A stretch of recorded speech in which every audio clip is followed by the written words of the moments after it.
सामान्य हिंदी का पेपर है जो यूपी बोर्ड एग्जाम 2026 के लिए सबसे ज़्यादा महत्वपूर्ण है।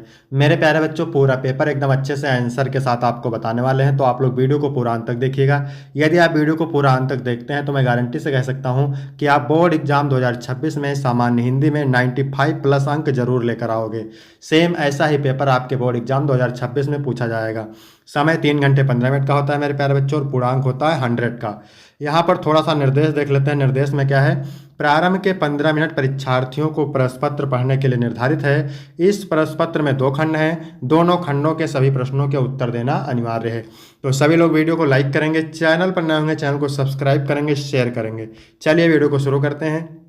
सबसे पहले खंड का, इसमें प्रश्न नंबर 1 का है आचरण की सभ्यता निबंध के लेखक हैं रामचंद्र शुक्ल हैं, महावीर प्रसाद द्विवेदी हैं, अध्यापक पूर्ण सिंह हैं, संपूर्णानंद हैं। तो आचरण की सभ्यता निबंध के लेखक हैं मेरे प्यारे बच्चों अध्यापक पूर्ण सिंह। तीसरा ऑप्शन राइट हो जाएगा। उसने कहा था कहानी के लेखक हैं जयशंकर प्रसाद, चंद्रधर शर्मा गुलेरी, भारतेंद्र हरिश्चंद्र, महावीर प्रसाद द्विवेदी। तो उसने कहा था कहानी के लेखक हैं चंद्रधर शर्मा गुलेरी। दूसरा ऑप्शन राइट हो जाएगा। इसके बाद प्रश्न नंबर 1 का ग है कलम का सिपाही के रचनाकार हैं अमृत राय हैं, यशपाल हैं, जैनेन्द्र कुमार है, प्रेमचंद हैं। तो कलम का सिपाही जीवनी के लेखक हैं अमृत राय। पहला ऑप्शन राइट हो जाएगा। इसके बाद अगला है बाल कृष्ण भट्ट संपादक थे इंदुमती के, परीक्षा गुरु के, हिंदी प्रदीप के, साहित्य सहचर के। तो बाल कृष्ण भट्ट हिंदी प्रदीप पत्रिका के संपादक थे। तीसरा ऑप्शन सही हो जाएगा। साहित्य सहचर हजारी प्रसाद द्विवेदी की रचना है। परीक्षा गुरु उपन्यास लाला श्रीनिवास दास का है, और परीक्षा गुरु हिंदी का पहला उपन्यास है। इंदुमती हिंदी की प्रथम कहानी है, और इंदुमती कहानी किशोरीलाल गोस्वामी की है। इसके बाद प्रश्न नंबर 1 का अंगा है वासुदेव शरण अग्रवाल की रचना है बाल भट्ट की आत्मकथा वागधारा साहित्य और समाज शेखर एक जीवनी। तो वागधारा वासुदेव शरण अग्रवाल की रचना है। शेखर एक जीवनी सच्चिदानंद हीरानंद वात्स्ययन अज्ञेय की रचना है। साहित्य और समाज रामधारी सिंह दिनकर की रचना है। बाण भट्ट की आत्मकथा हजारी प्रसाद द्विवेदी की रचना है। प्रश्न नंबर 2 का है हिंदी साहित्य का प्रथम कवि माना जाता है सबरपा को, देवसेन को, सराहपा को, खुमान रासो को। तो हिंदी साहित्य का प्रथम कवि सराहपा को माना जाता है। इसके बाद प्रश्न नंबर 2 का खा है कितनी नाव में कितनी बार रचना है गिरजा कुमार माथुर की, नागार्जुन की, अज्ञेय की, हरिवंश राय बच्चन की। तो कितनी नाव में कितनी बार ये रचना है मेरे प्यारे बच्चों हरिवंश राय बच्चन की। ठीक है, कितनी नाव में कितनी बार ये रचना है अज्ञेय की, सच्चिदानंद हीरानंद वात्स्ययन अज्ञेय की। तीसरा ऑप्शन राइट हो जाएगा। इसके बाद है तार सप्तक का प्रकाशन वर्ष है 1954, 1943, 1938, 1936। तो मेरे प्यारे बच्चों तार सप्तक का प्रकाशन वर्ष है 1943। अगर पूछ ले दूसरा तार सप्तक का प्रकाशन वर्ष तो 1943 में 8 जोड़ देना है, हो जाएगा 1951। ठीक है, अगर पूछ ले तीसरा तार सप्तक का प्रकाशन वर्ष तो 1951 में 8 जोड़ देना है, हो जाएगा 1962। अगर पूछ ले चौथा तार सप्तक का प्रकाशन वर्ष तो 1962 में 20 जोड़ देना है, हो जाएगा 1979। लेकिन यहाँ पर मेरे प्यारे बच्चों पूछा है तार सप्तक का प्रकाशन वर्ष तो 1943 हो जाएगा। तार सप्तक के संपादक कौन हैं? तो सच्चिदानंद हीरानंद वात्स्ययन अज्ञेय। इसके बाद अगला प्रश्न है घ नंबर क्या कह रहा है हिंदी का प्रथम महाकाव्य माना जाता है पद्मावत को, रामचरितमानस को, साकेत को, पृथ्वीराज रासो को। तो हिंदी का प्रथम महाकाव्य माना जाता है पृथ्वीराज रासो को, और हिंदी का प्रथम महाकवि माना जाता है चंदबरदाई को। ठीक है, चंदबरदाई को। रामचरितमानस तुलसीदास का महाकाव्य है, पद्मावत मलिक मोहम्मद जैसी का महाकाव्य है, साकेत महाकाव्य मैथिली शरण गुप्त का है। तिरंगा नंबर है मैथिली शरण गुप्त की रचना है भारत भारती, चित्राधार, अनामिका, स्वर्णधूल। तो भारत भारती मैथिली शरण गुप्त की रचना है।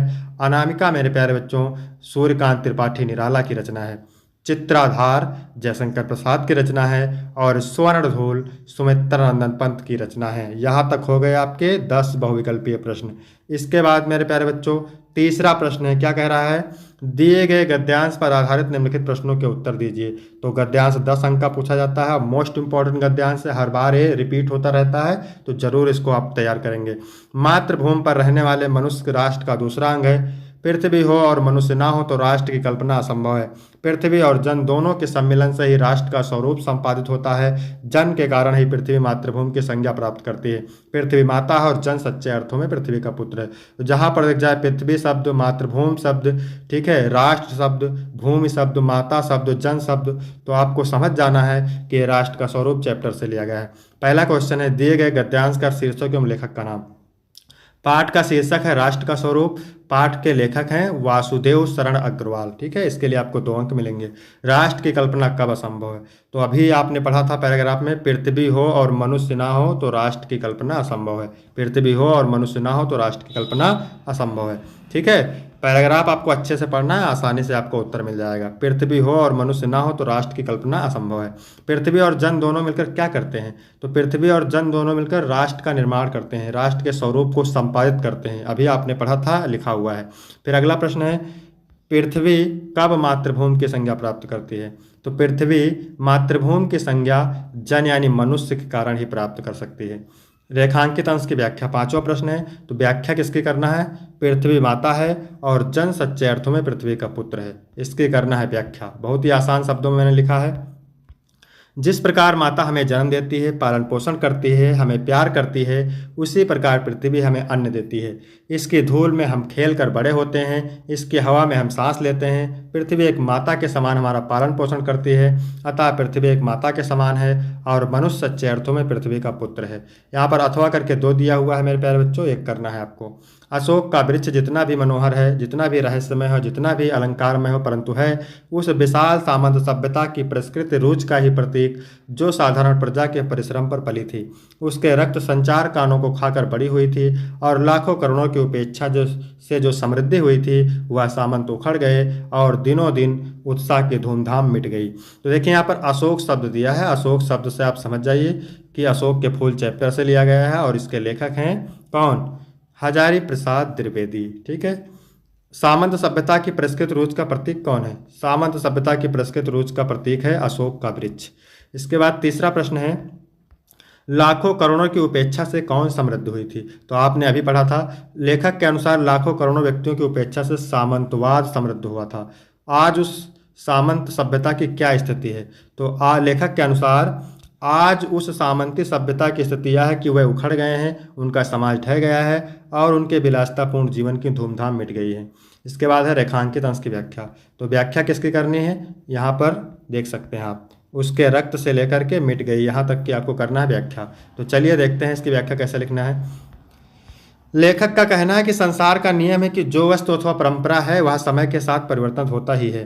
कुछ समय पश्चात उसके स्वरूप में आमूल चूल परिवर्तन होकर वह एक भिन्न रूप में हमारे सामने होती है। यही बात संस्कृत के संदर्भ में भी होती है। यही कारण है कि कभी सम्राटों और सामंतों ने जिस विलासी और चाटुकार संस्कृति को जन्म दिया था, वह मन को लुभाने वाली और व्यक्ति को उन्मत्त करने वाली संस्कृति धीरे धीरे समाप्त हो गई। इसके बाद चौथा नंबर प्रश्न है, क्या कह रहा है? दिए गए पद्यांश पर आधारित निम्नलिखित प्रश्नों के उत्तर दीजिए। तो ये 10 अंक का है सेम। मेरे प्यारे नौ जलद से कंज से नेत्र वाले, जाके आए ना मधुबन से वो ना भेजा संदेशा। राधा पवन से कहती है, पवन मेरे प्यारे श्री कृष्ण, मेरे नवीन बादल के समान और कमल के समान नेत्र वाले मेरे प्यारे श्री कृष्ण मथुरा जाने के बाद ना मथुरा से वापस आए और ना ही मेरे लिए कोई संदेश भेजा। मैं रो रो के प्रिय विरह में बावली हो रही हूँ, जाके मेरी सब दुख कथा श्याम को तो सुना दे। राधा कहती है कि हे पवन, मैं प्रियतम श्री कृष्ण के वियोग में रो रो करके पागल हो गई हूँ, तुम जा करके मेरी सारी दुख भरी कहानी को उनसे बता देना। ज्यों ही मेरी भवन तस्तु अल्प आगे बढ़ेगी, जैसे ही मेरा भवन छोड़ करके, घर छोड़ करके थोड़ा सा आगे बढ़ेगी, शोभा वाली सुखद कितनी मंजू कुंजे मिलेंगी, शोभा प्रदान करने वाली और सुख देने वाली बहुत सारी लताएं मिलेंगी। प्यारी छाया मृदुल स्वर से मोह लेंगी तुझे, और वहाँ की प्यारी छाया होगी, पक्षियों की चहचहाने की मधुर स्वर होगी, वह तुझे मोह लेंगी। तो भी मेरा दुख लग वहाँ ना जा विश्राम करना, फिर भी तुम मेरा दुख को ध्यान में रखते हुए वहाँ जा करके विश्राम ना करना। तो इसको आपने पढ़ा होगा, ये जो है पवन दूतिका से लिया गया है मेरे प्यारे बच्चों। अयोध्या सिंह उपाध्याय हरिओत कवि का नाम है। पवन दूतिका द्वारा किसने किसको संदेश भेजा है? तो राधा पवन को दूती बनाकर किसको संदेश भिजवाती है। ठीक है, पवन दूतिका द्वारा किसने किसको संदेश भेजा है? तो पवन दूतिका द्वारा राधा ने श्री कृष्ण को संदेश भेजा है। फिर है रेखांकित अंश की व्याख्या। तो व्याख्या मैंने बता ही दिया है। फिर अगला प्रश्न है, प्रस्तुत पद्यांश में श्री कृष्ण के सौंदर्य का वर्णन किस प्रकार किया गया है? तो राधा के अनुसार कृष्ण के नए नवीन बादल के समान पनीले हुआ मनोहारी हैं। राधा का प्रेम उनके प्यारे प्राण प्रिय कृष्ण के विरह में व्याकुल है। मधुकर जाकर किसने संदेश नहीं भेजा? मधुबन जाकर। तो मधुबन जाकर श्री कृष्ण ने कोई संदेश नहीं भेजा। इसके बाद अथवा वाला है, इसको भी देखते हैं। मुझको यह प्यारा और इसे तुम प्यारे। के कहती है कि मुझको यह भरत प्यारा है और तुम इसे प्यारे हो, मेरे दुगने प्रिय रहो न मुझसे न्यारे। हे श्री राम, हे राम, इसलिए तुम मेरे दुगने प्रिय हो, तुम मुझसे अलग ना रहो। मैं इसे न जानूं किंतु जानते हो तुम, मैं इसको नहीं जानती हूँ किंतु तुम इसको अच्छे से जानते हो। पहले से अपने इसे मानते हो तुम, अपने से ज़्यादा तुम इसको मानते हो। तुम भ्राताओं का प्रेम परस्पर जैसा यदि वह सब पर यूं प्रकट हुआ वैसा, तुम भाइयों का प्रेम आपस में अगर सब पर एक जैसा प्रकट हुआ तो पाप दोष भी पूर्ण दोष है मेरा। तो मेरा जो पाप है वो संतुष्टि में बदल जाएगा। मैं रहूं पंकिला पदम कोश है मेरा, मैं तो कीचड़ में रहने वाली हूँ, लेकिन मैंने जिस पुत्र को जन्म दिया है वो कमल के समान पवित्र है। ठीक है, तो ये लिया गया है केकई के अनुताप से। ठीक है, मैथिली शरणगुप्त क्या है? इसके कवि हैं। रेखांकित अंश की व्याख्या, तो व्याख्या मैंने पूरी ही बता दिया है आपको। फिर है केकई को कौन दुगने प्रिय हैं? तो केकई को राम दुगने प्रिय हैं। श्री राम को कौन प्यारा है? श्री राम को भरत प्यारा है। प्रस्तुत पंक्तियों में कौन सा रस है? तो इसमें शांत रस है। ठीक है, 5 का नंबर है, निम्नलिखित में से किसी एक लेखक का साहित्यिक परिचय देते हुए उनकी कृतियों का उल्लेख कीजिए। 80 शब्द में 5 अंक का है। वासुदेव शरण अग्रवाल, हजारी प्रसाद और हरिशंकर प्रसाद। तो मोस्ट इंपॉर्टेंट है, ऑलरेडी इसका वीडियो अपलोड है, आप देख सकते हैं। इसके बाद है नंबर, कवि का साहित्यिक परिचय देते हुए उनकी प्रमुख कृतियों का उल्लेख कीजिए। 80 शब्द में 5 अंक का है। अयोध्या सिंहोपाध्याय, सुमित्रानंदन पंत, रामधारी सिंधिनकर। तो इसका भी वीडियो ऑलरेडी अपलोड है, तो आप देख सकते हैं। फिर 6 नंबर है, पंचलायत अथवा लाठी कहानी का सारांश अथवा ध्रुव यात्रा अथवा लाठी कहानी के उद्देश्य पर प्रकाश डालिए। तो ये 80 शब्द में है, 5 अंक का है। इसका भी वीडियो ऑलरेडी आपको चैनल पर मिल जाएगा। फिर 7 नंबर है, 100 पठित खंड काव्य के आधार पर किसी एक खंड के एक प्रश्न का उत्तर दीजिए। 80 शब्द में 5 अंक का है। तो ये अलग अलग जिले के लिए अलग अलग खंड काव्य होता है, तो इसको आप तैयार करेंगे। फिर है खंड का, प्रश्न नंबर 8 का है, दिए गए संस्कृत गद्यांशों में से किसी एक का संदर्भ सहित हिंदी में बात कीजिए। 7 अंक का होता है। 7 अंक आपको तभी मिलेंगे जब आप संदर्भ लिखेंगे। ठीक है, संदर्भ का 2 अंक और अनुवाद का 5 अंक। धन्यो अयम भारत देशा यत्र समुल्लित जनमानस पावनी भव्य भाव उद्भाविनी शब्द संदो प्रसविनी सुर भारती। यह भारत देश धन्य है जहाँ लोगों के मन को पवित्र करने वाली, सुंदर भावों को उत्पन्न करने वाली और शब्दों के समूह को जन्म देने वाली संस्कृत भाषा सुशोभित है।